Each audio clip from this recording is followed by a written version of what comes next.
All right, so this is going to be a super quick video just on my process of getting the absolute best GoPro footage. And the GoPro I always take mountain biking and skiing these days is the GoPro Max, which I'm filming on now. And the reason I love it so much is just because it's compact, it does everything, it has a super wide angle if you're just using it for the hero function, or what I've been doing lately and what I'm going to show you in this video is using the 360 function, editing it as quickly as possible to get the best product. All right, so let's get into my workflow for editing 360 5.6K footage off the GoPro Max down to an upscaled 4K color graded footage. All right, so once it's downloaded and on your computer, you're gonna find the files. The files that come in looking like this, so you're going to have 360, LRV, and THM. THM is a document. I have no idea what it's used for. It's some metadata thing. Proxy is just a very small version of the video, which you do not need. So proxy and documents can be moved to trash, leaving you with just the 360 footage. So once we have the 360 footage, we can open it up. You just have to double click on it. It pops up in GoPro Player. So it automatically, when I grab it, I can move anywhere around the 360 and it'll give me a shot of that. And right off the bat, this is kind of what you would see if you were using a GoPro Hero version camera. So an 8, a 9, 10, whatever. Everything but the Max and the Fusion would look just like this, right? So the software from here on is kind of what makes the biggest difference in getting it edited. So I'm going to hover over Option and Command. Those are where my fingers are going to be for most of the editing here. So like I said, if you just click and not touch Option or Command, you can just kind of rotate around the video here. Option and Command do different things. Option zooms in and out. So you can kind of set that up. Command, if you hold it and use your mouse, rotates the image. And you'll get really good at using these after a few videos that you've edited. But basically, I start off with the frame I want at the beginning here. So I want to make sure the trees are upright in the center here. It is pretty distorted. So I'm going to have those trees about right. I like to have a little bit of the arms. I can always crop later if I want to. And then I'm going to make a mark here. So I just press the marker. It pops up here. I press it on the timeline. And now it has set that marker. I can grab the timeline, pull it back, and it gives me an option to edit. So what I like to do at the beginning here is edit it. You can do a lens correction. Yeah, so there's a huge distortion on the GoPro video because it is a GoPro video, and especially because it's a 360 video. So we want to kind of pull that out a little bit so we don't have as much of that GoPro effect on the outside. Make it look a little more real. So as I pull it out, it stretches out the outsides, but keeps that center pretty good. So all of a sudden it looks good. The nice thing about doing this too, I find you never want to go really above 30. I'm usually around 25. What this does also is by distorting the outside a little more, it actually makes you look faster. It makes it feel more like what it was like riding. There's something called the GoPro effect where these things have a tendency to make things look less intense. And this kind of fixes that a little bit. So adding that little distortion fixes the frame, and it also makes it look a little faster. So if you really want to go crazy, yeah, you could go up to like a 40, and that makes it look really fast. But to make it look decent, I'm usually around 25. That's good. Once you're done with that, you just click the little edit button again, and you can keep going. If you don't like that view, you can go back to that button, and you can adjust. You can make it come out a little more if I want to show a little bit of the helmet too. That's a little too much. So right about there, and get that right. And then it asks you, do you want to save these changes? Yes. And then boom, we're good again. So as I'm riding here, I'm turning right. Now the GoPro Hero Max camera doesn't follow you like the Heroes do. This is what makes it a little tricky to edit, and you don't want to just be looking to the left as you're going through. So now I'm going to be pulling it over, maybe even zooming in a bit, pulling it up. Good, rotating it. So I'm holding Command, grabbing this side, and it's pretty intuitive once you do it a few times, pulling it there. So I like where it is now. Press that. So it has these dotted lines saying that it's transferred from this to that, and you can choose how you want it to go through. I usually just leave it on ease both, but I think I'm going to start playing around with some other ones later. So let's see, we start off here, and you can see it kind of pulls in to there. The goal I have when I'm editing this footage is I try and edit the turns of the camera to follow where my head's looking. So when you're riding down the trail, corners coming up to the left, like we'll be coming up here, and I'm going to be looking 10, 20 meters down the trail. So I'm going to be looking into that corner, not just going exactly with the corner, right? So I'm kind of paying attention to what flow I want out of it. So we'll keep riding here. Now there's that turn, right? So I'm going to drag the timeline back, and I know that I can go from here to here would be a good point to turn, but I know my head's turning a little bit before that. So I'm going to drag it back a little bit further before. Hit another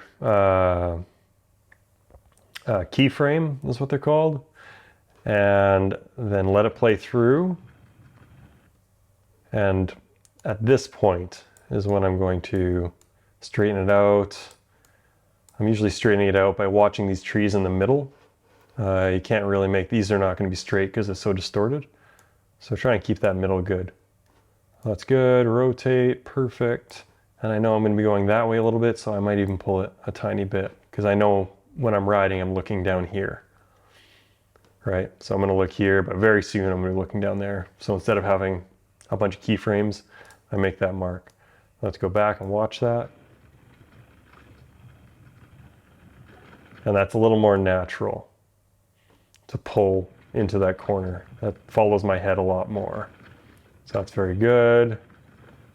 Very minor turns, not worried about it. Looks good. Trees are straight. Okay, now there was a turn there, right? So now this looks kind of funny if I was going to keep it that way. It doesn't feel very natural. So I'm going to go back to a little ways before it started turning, make a mark, keyframe, and then I know I'm pulling into there. So when I'm pulling it around here, I roughly get in the right spot, and then I'm holding over Command and Option. So I press Command, make those trees straight, and at the bottom of the screen here, I'm just watching the handlebar. I want this to be as horizontal as it can be, and you'll see when we get into some tighter turns how that can actually be really unique look. So boom, that looks pretty good. Make it a keyframe. I'll watch it through just to show you, but you can see it kind of looks like it's going where I would be looking. At this point, I'd be looking down the trail. There you go, boom. Going straight here. Same thing here, a little bit of a turn. Since it's such a minor turn, I probably don't need to do much. Yeah, so that feels pretty good. Up. And now we're riding. There's a berm section, so here's a cool section that I'll show you can be real interesting. So you can see here the handlebars are right sideways, so I'm hitting that berm and leaning the bike over a little bit. So that's where you can make really cool edits with this. So same thing, I'm not going to change it right here when the bike shifts. I'm going to come a little bit before because I know I want to be looking into that turn, and that's what the GoPro Max is amazing at. So I'm going to pull it ahead and wait for it to get peak vertical. And now this is kind of cool. So hold Command, rotate a bit, rotate back, and I want these bars to be level on the side. So bars are pretty level. Good. And I'm coming out of the apex of the turn here, and I'm going right into the next berm. So I'm going to lock it in there. And then I'm actually going to go back. There it is again. So I can change it so that the handlebars are lined up parallel with the bottom of the screen. That's pretty good. Lock it again. Apex of the turn. Now I'm straight again. So I can tilt it over, command. There, deadly level. I don't want to see that much of my chin, so I'm just going to push forward a little bit. Boom. Now let's see how these go together.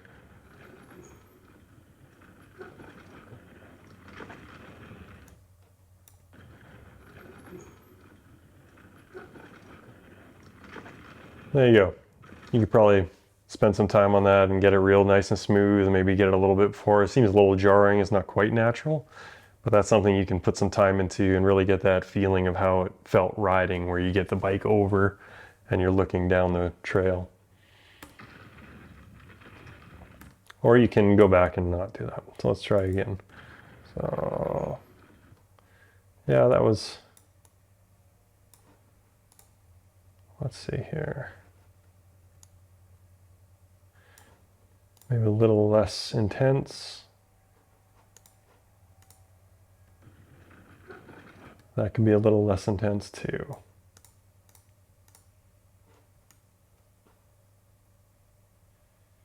See that my head's kind of a little more level, so boom. There, a little less intense now.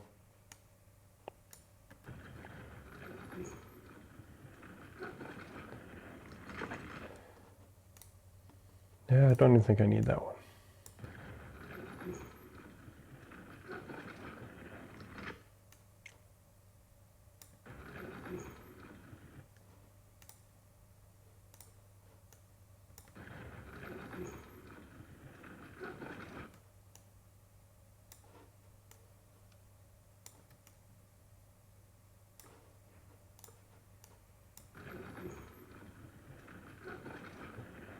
Yeah, it's a little smoother. Now we're running straight here. Running straight, nothing really changing, nothing really changing. I'm almost slowing down, so to give the effect of slowing down a little bit, what I could do is actually push it in a little bit. And that's a section where I'm slowing down a little bit. I don't like that much of my chin strap in there. There we go. That's not feeling so fast. It's going through, up and over. Good. Perfect.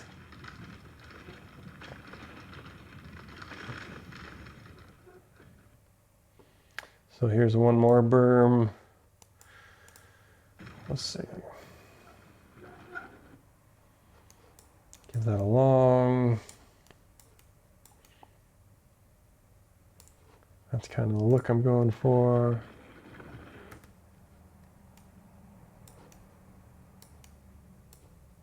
Boom, let's see how that turn goes.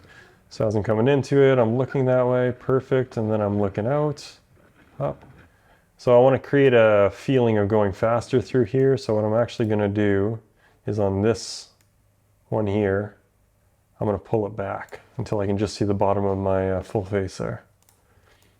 And you'll see as the camera kind of pulls out, it almost looks like I pick up speed before that small table. Right on. Yeah, so that's good enough. I keep going down the trail. I keep going down this one, which is called Highway 19, and keep going all the way into the lower whiz and then blue collar. But I'm gonna stop the edit here, or we'll be here all day. So let's say I want to stop right at this road. So boom, stop at the road. That's all I want. Okay, so I've got all the nodes. Good, or the keyframes.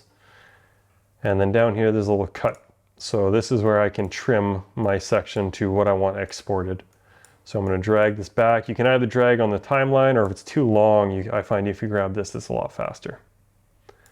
So boom, that's our section. Finish the cut. All the blue highlight here is going to be what I actually export. I'm not going to export any of this. So that's good. And let's see here. So export 16 by 9. Yeah, it can be any of them, but I like 16 by 9 because I'm usually using this footage as 16 by 9 or as 2 by 1. So, which is just a little more. So export. Now here's the really important part. So if you just press next, you're going to be getting a 1080p video of this, which is fine. For most people, that's all you're going to want to do. If you're somebody that wants to color grade and edit sound and the picture a lot more, you're going to want to go into the advanced options, and I'll show you the exporting settings I do. So I export, and here's the really cool part. You can upscale to 4K, which I do. You have 3 codec. So this is the lowest quality. They even have nice little things here. H.264 is very good. You can still edit a lot on that. But this is where it becomes amazing, but also where it becomes giant file sizes. So if I export it as H.2.64, it'll be a smaller file size, but ProRes is massive. Like this footage here could be incredibly big. Bitrate doesn't matter on ProRes. It only matters on HEVC and H.264. So you can, if you are going to edit it in that one, if you have a lot of footage, it's fine to do that, and you don't plan on editing much. But for me in this example, I'll just do ProRes. You can do light, it's a slightly smaller file size, but I just do ProRes 422. Mount optimization, basically, I think it just cleans the stitch lines a little more, so I usually just click that. And then next, and then you find the place that you want to keep it. So for me, I usually keep a folder called 4K ProRes Hero Edits of 360. I've already done that for a lot of footage. This will be the second one. But yeah, so I usually exit or save it that way. In the top right, it shows that it's exporting. And you usually just have to wait through. This is a pretty fast computer. It's the new MacBook Pro 16-inch with the M1 Pro chip. So it's actually really quick. This is a giant file that it's exporting, and it's doing it in just a few seconds. It's going, 100% done.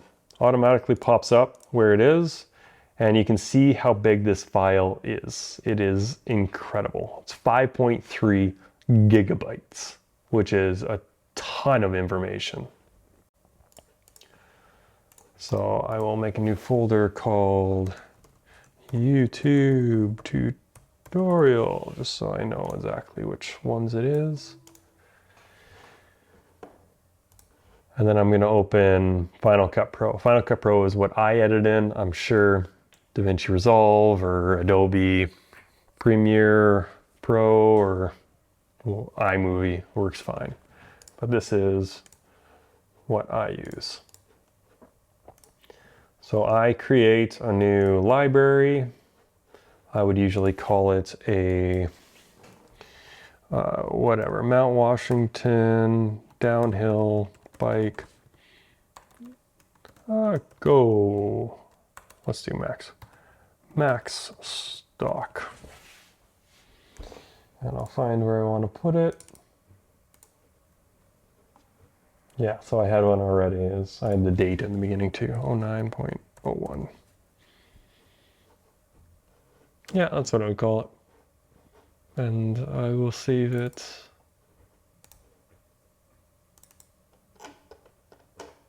In the YouTube tutorial. That's my library. Boom. On the library, I create a new event.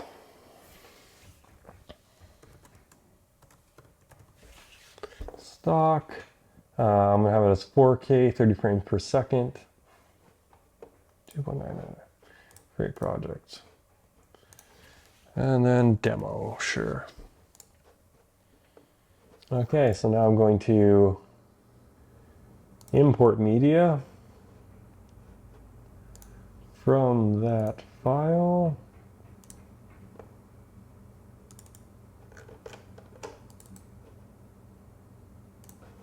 Sure. I don't balance color or anything, I'll do all that stuff, so I just want to make sure that it's left in place, it's not copying to the file or to the library here. So import, boom, bring it, highlight it. Now that it's all kind of edited, I just put it on the end, Shift Z, fit, nothing to inspect yet, I don't need that anymore. So let's see here.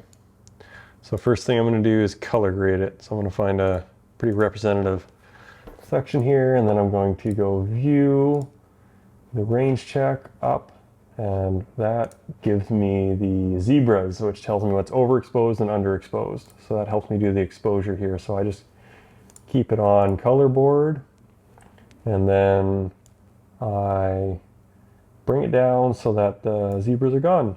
And then I go to the darks, and I don't really care if that's in or out, but perfect. And then I just bring this mids down a little bit. Then I go to saturation. I like to bring up the saturation before I do color correction because it kind of brings up the colors, and it's more obvious of how I want to change the colors. So the next thing I want to do is add color wheels. I find color wheels are a lot easier for the color correction. So I can see here that the highlights are quite orange. If I just put it way up, double click on it, it comes back down. So I'm going to pull the opposite direction of orange here. And that usually softens that out.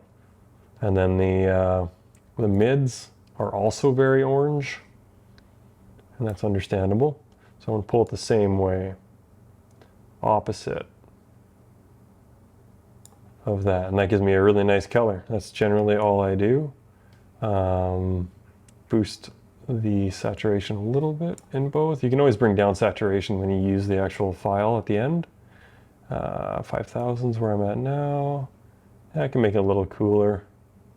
Sure, 4500 Kelvin.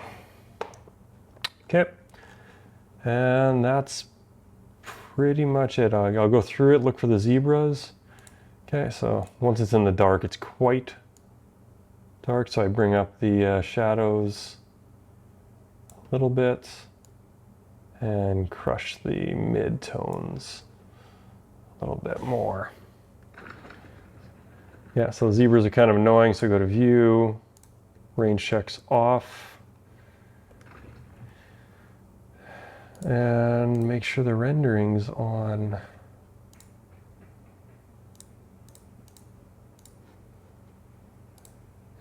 Playback, background renders on, perfect. So I'm going to let it render at the top of the screen, at the top of the timeline. There's those little dots, that just means it's rendering. So I'm going to let that go through so I have a full quality image for my 1 minute video. Okay.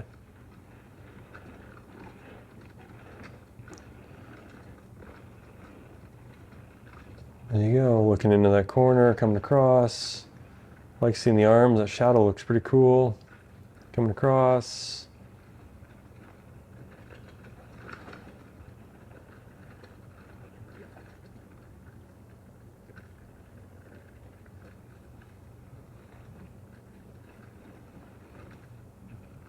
That's it.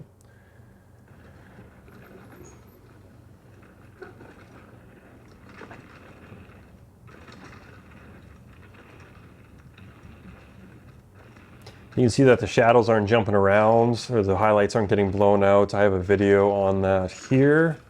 That just kind of shows my process of setting up the camera in the field, and it works on the Max as well for not having those blown out highlights and having a much cleaner looking image. So yeah, everything's looking really good. Feels pretty natural. And this is something I would do with a bunch of different videos. and then I would basically get rid of the ProRes after.